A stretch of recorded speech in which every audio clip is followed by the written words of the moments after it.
müəllim bugün də, gələcəkdə də ən hörmətli insan kimi qəbul edilməlidir və müəllimlik peşəsi ən yüksək qiymətə layiq olan peşədir.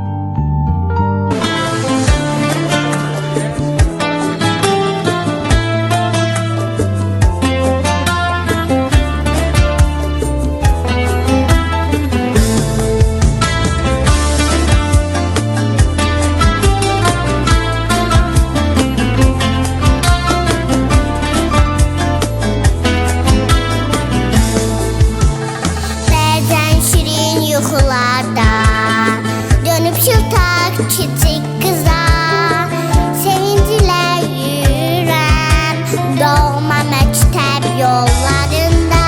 Bir vaxt sənin sözlərinə gizli-gizli gülərdik biz, deyəndə ki vaxt gələcək, bu gülləri anacaqsınız. Əziz müəllimim,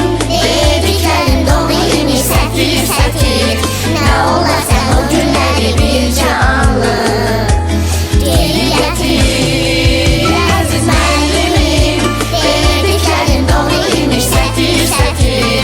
Ne olarsa o günləri bircə anlıq geri gətir.